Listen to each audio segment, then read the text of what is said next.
Toronto Raptors win their first championship in franchise history. Kawhi Leonard was named the Finals MVP, and there's a lot to unpack about this Finals. One thing that you gotta understand: this was a total team effort. Everybody from Fred VanVleet to Kyle Lowry to Kawhi Leonard, who chipped in towards the end, to Pascal Siakam, they all had crazy games. They scored in the 20s. Not only did they score double figures, they scored in the 20-plus point range. Kawhi Leonard was the least of the scorers, at scoring at 22, which is crazy. But that goes to show you how everybody came along, everybody chipped in, everybody contributed. And it was a crazy game. It boiled down to one shot with Steph Curry towards the end. He wasn't able to knock down a three. Even if he made the three, there was still about 8 or 9 seconds that would be on the clock that would give Toronto a chance, even though they had no timeouts, to win the game. That game was the best game of the series. It just so happens to be the closeout game. VanVleet and Kyle Lowry really helped push the team to get an edge. Pascal Siakam had the biggest shot of the game, if you think about it, when he scored over Draymond Green, who tried to go for a steal. Draymond Green, he had a great game in terms of like rebounding numbers, but decision making, it wasn't all there. And why I'm saying that is 8 turnovers. You can't have 8 turnovers and you're a primary ball handler. He almost had like a quadruple double if you think about it, if you add the turnovers.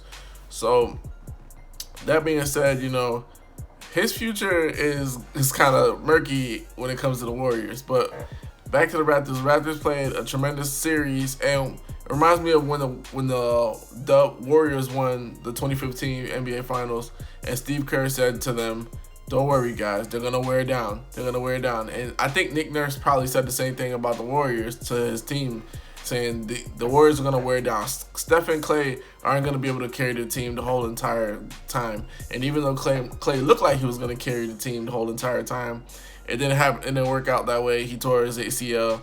It's just another injured player to go to the Warriors injured list, which is crazy. If you think about their NBA Finals, Kevin Durant went down.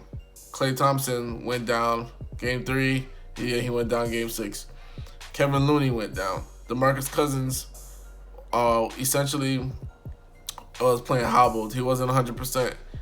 Andre Iguodala was still suffering from injuries that he played in the Houston series. So you have 5 players that were hurt in the series. And, that is one of the contributing factors to the Toronto Raptors being able to pull out this series. If we tell you get everybody's full health, full strength, who wins the series, most likely you're going to say the Warriors win the series. And, nobody's going to fault you, even though we can't play that out or whatever. But here's the thing. Toronto Raptors did what they had to do. Even though guys went down on the Warriors side, they still played basketball. They still won the game. A lot of people don't understand this. Just because somebody goes down doesn't necessarily mean the game stops. Another thing is, if you look at the prior series for the Warriors, Kevin Durant went down in that series, and Houston lost that series. So just because players go down doesn't mean a series cannot be won. LeBron James showed that when he was up 2-1 against the Warriors, down Kyrie, down Love, that they were one home game away from going 3-1 against the Warriors in 2015. So just because players go down doesn't mean it's an excuse. It could be like a reason, a contributing factor. Hey, this played a role. We're not going to doubt that this played a role, but the championship was still won.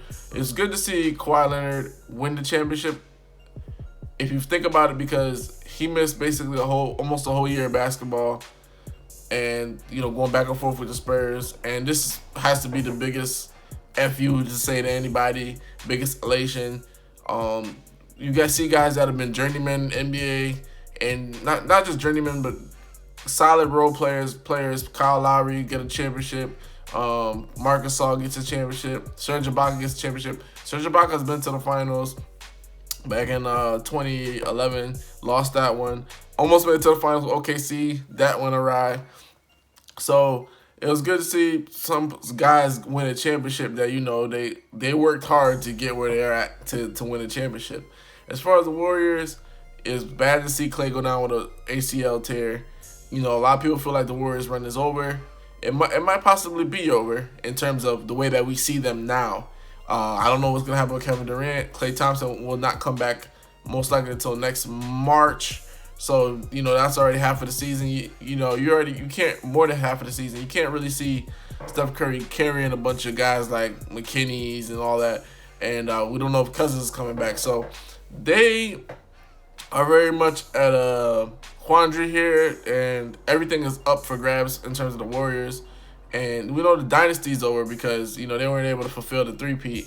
And guys, contractual obligations are coming up now. So that's going to take precedence over any kind of allure or anything like that. So we're going to see. But, you know, you never know with the Warriors because they've been able to pull rabbits out of the hat. They are very aggressive. They go for players. They try to make moves and stuff like that. One of the key things that people are talking about is maybe you re-sign Durant, you re-sign Clay, and then you most likely try to go get not DeMarcus Cousins, but Anthony Davis, you know, anything like that. Giannis, you make a trade. You make a trade to bring in another guy. The person, the sacrificial lamb here is Draymond Green. Because Draymond Green, as much as you like what he brings to the table, he has hurt the Warriors a little bit. He cost them a chip in 2016 with the technicals and all this other stuff, gets suspended. He almost cost them the game. Some of the things he was doing with the 8 turnovers, a lot of it, 8 turnovers turned into baskets. And then he struggled to score in this finals, like really, really badly. So that's one person that I hear that might be on a trading block, whatever the case is. So, you know, it was a good run or whatever the case is. One thing about the finals, which I didn't really enjoy, was just all the injuries. I mean, it wasn't just like one or two guys going down. It was basically the whole landslide. It was 5 guys on the Warriors team that basically went down. And we didn't get to see that KD-Kawhi matchup, but we got to see Kawhi play. We got to see some key pivotal moments. We got to see 47 from Curry. So all in all, the finals is the finals. It was good to see the Eastern Conference come back to prominence, get an NBA title, because it looks like the West was just straight up dominating up and down. So next year is interesting. Who comes back with what? To me, Kawhi should stay in Toronto because he gets to defend his title. The East seems a bit. It seems like it's up for Toronto to win again because Kyrie's not going to re-sign with the Celtics. So that's one team out of the way. And only thing you got to worry about really is the Sixers. The Bucks, you prove that you can handle them and whatever they throw at you. So they could make it back to the main finals. And Kawhi, listen to this, first guy to win a finals MVP in 2 conferences since Kareem. So I think he's the second guy to do that. So that's amazing within itself. So congratulations to Toronto Raptors. Golden State Warriors, of course, you know, injury laden. We don't know about their future, but this is kind of what's good about basketball. And people say there's no parity in basketball. It's the same thing. We didn't get the same thing this year. Warriors lost. Their future's up for grabs. We have a new champion. What's going to happen with the landscape of the NBA now that the KD injury? So Klay Thompson injury, how does that affect the landscape of the NBA as well? So these are multiple things that we have to talk about, multiple things we have to examine. Hoops Junction, Hoops meets Hoopla. Like, comment, subscribe.